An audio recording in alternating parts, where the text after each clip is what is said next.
talk about what everyone wants to know, which is cursed properties. Explain how to get them, what they do, and all the ones available, as well as the negative effects that come with them. Now, you can see my character right here has a cursed property I have activated.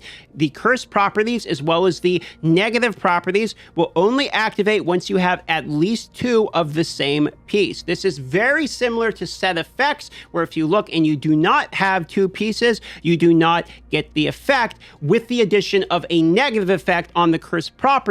Now, you can re-row what the positive effect is. So if you don't like this set piece, you can re-row them to a different set piece. We'll talk about in just a moment about how to do that. However, your negative effect, you cannot re-row, meaning the negative effect is more important than the positive effect, as you are stuck with your negative effects. So you want to make sure for instance, the one I have here is absolutely one of the worst ones to have. So you're going to be looking for negative effects that are not as impactful. For instance, dash skill cooldown increased by 3%. I would rather have that one than I would rather have my maximum life and size reduced by 1%. Now, what do these effects actually look like? They look pretty cool. So for the one I have here, the last if I attack, you're going to notice 3 purple whips come out, and they're dealing some damage over time. Looks like just south of 3,700 each for approximately 11,500, 12,000 damage. It looks like that over time. Now, that's not the only property effect, and that's actually not the complete property effect of this one as well. As I mentioned, there are 2, 4, and 6 piece set variants of each one of these properties. Now, if you go to the blacksmith, you can actually see both how to reforge these as well as see all of your properties. For instance, I have 3 cursed items, so therefore I can click on 3 of these items as they are cursed. If I go here and look at the positive properties, you're going to see it's review all positive, as when I reforge, I can only reforge the positive, not the negative. So if I look at this here, I can see ghosted, vexed, etc., and it would tell you what each one of these properties do, so you can do a little theory crafting. You can also click on it here, and it will show you the 2, 4, and 6 piece variants as well. For instance, the item I had was Lash, so you could see the whips dealing 18% of their damage. However, the 4 piece, if they die while they're still under that tick, would explode for 12% of the damage, sort of like a corpse explosion, or the 6 piece would explode as well for the 24% of my damage. Now, let's say you look through these and you find out, wow, some of these are definitely better than others, or some of these fit better for, let's say, the continual damage one fits better with your build because you're using the gray set or what have you. So you think, I would rather have this property. What you can do is then go to an item that you want to re-row. For instance, this 1,000 Winds, when I send forth the tornado, knocks enemies away and damage enemies in its path. I don't want that one necessarily. So I would hit Reforge. I would go in here and I would use the Purification, which is going to swap it, and I can choose to keep my original, or I can choose to acquire the secondary one. For instance, this is the continual damage, which I like better, so I can choose that new property, and now it's there, and it would cost another one of these stones. I will explain how to get these stones in just a moment. Now, for the elephant in the room, you're going to notice that the cursed here, none of these have invocations. This is literally by design, and I have proof. If you snoop into SymphoScribe here, this is his Reddit user account, basically. You can see all of the posts he's made related to the game. This one is buried in a secondary reply, and it says, hey, ancestral weapons and cursed items are separate, so no, cursed items will not have invocations. Hope this helps.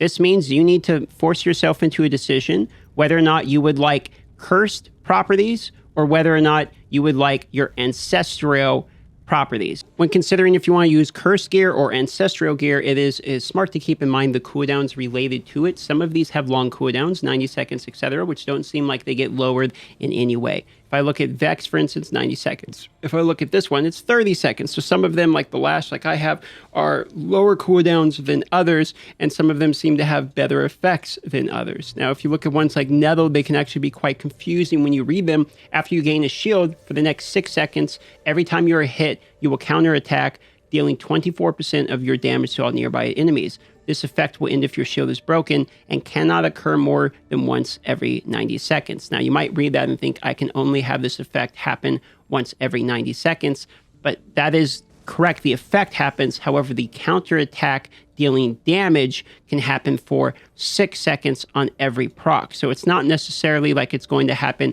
on one proc. It can be rather confusing. So this is effectively an AoE nuke. So if you're like a melee character with a big shield, this almost will give you some type of AoE thorns where you could put a shield up, let's say Mount Banks, for instance, or something similar. Get yourself a shield, and then proc off of that, you'll be able to proc some AoE thorns type of damage. This right here is a good example scenario of when that could be good. However, it could be a hard sell considering you can lower the cooldown of properties by having multiple of the same properties with the Ancestral gear. The goal is for Cursed gear to be more valuable, more important than the Ancestral gear. That is their in-game goal. So this Ancestral gear is supposed to hold you over till you min-max a 6-piece set. Now, in order to re-roll the Cursed gear to get the positive property you want, you will have to get rewards from the Accursed Towers. You can see right here the Purification Shards. This is how you get them. Contribution points can be used to open a contribution chest for the following possible rewards. So we don't know if the shards are guaranteed. It could be the shards are guaranteed and you get a little bit of each one of these, but you also get Cursed gear from this, and you can claim the rewards 3 times per week. Now, while this gear does drop from the Accursed Tower, any legendary that drops anywhere in the game has the possibility for this to actually drop. The Cursed gear can drop literally anywhere in the game, so you do not need to worry about having to participate in the PvP or else being locked out of Cursed gear. However, the Accursed Tower contribution points will get you re-rolls of the primary positive effect more so than not. Now, in the beginning, you do actually, from doing the quest, you get some of these. In fact, I think I got 6 of these in the star. I used one of them just to show you as an example in this video. So I would be rather careful with the ones that you get in the beginning and use them after you realize what set you actually want to acquire. Now, they did not go the pay-to-win route with this. They went with the grinder participation route, as these do not seem purchasable that I could see anywhere, at least not within the Reforged stones. If you go to the shop, limited time bundles, let's see, featured, etc. You know, these boons and all of these things they have. I don't believe they have any stones actually in here. These are the new gems, etc. So I'm pretty sure that as it stands at the moment, you actually have to earn these. Probably keep 2 pieces of Ancestral property and then whatever, you know, probably the AoE stun that you want out of here. That way you can still get that AoE stun and damage effect, and you would have like 2 of them on there, and then you would have a 4-piece set bonus. And the reason I'm saying I would do it this way is because if you actually look at these properties, and we go here and we click here, take a look. Let's look at like the last one I was using, right?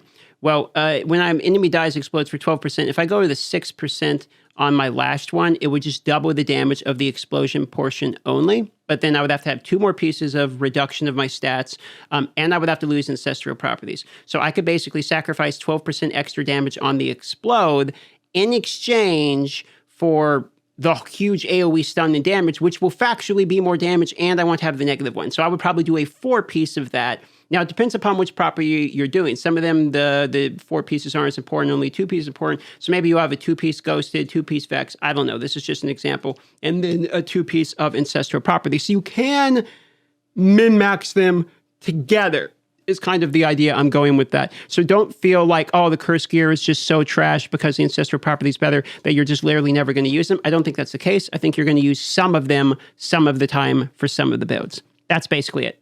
So the takeaway is, if you're new to this and you want to see everything there's available, just go to the blacksmith, look at all of these, figure out whatever build it is you're doing, see the one that you think goes along with the build, get 6 different cursed items, 1 in each one of these spots, preferably an upgrade on the original stats, then use your 6 rerolls that you have to reroll these until you have a complete set of the one that you want. However, while you're doing that, you're going to want to consider the Ancestral properties you are giving up and if it is a good min-max trade for you. Also, the most important thing is the negative effects, not the positive. So first, you want to make sure, okay, is it a good attribute upgrade? Then does it have the negative effect I want? Because I can re-roll this helmet all day till I get the positive effect I want, but I'm going to have 3% negative of beneficial effect duration, which is really bad, as beneficial effect duration is one of the best stats in the entire game, as some of these I might not care about as much. 1% life, life there. Not as big of a deal for me. 1% life. I mean, you stack too many of those, I'm going to be a pretty small looking guy. But if you scroll down, some of these are way less of a deal. Dash skill cooldown 3%. I don't care about that on my whirlwind barb. Look at this damage dealt by your summons. Why would I care about summons in my whirlwind barb? So you want to try to get the right ones, then min-max those appropriately, and hopefully they have the upgrades. That's pretty much it. Participate in the Cursed Towers to get more additional rerolls. Farm the gear literally everywhere. Decide if it's better than your ancestral properties. That's all you need to know. Consider liking the video, subscribe if you want to, and I'll see you on the next one.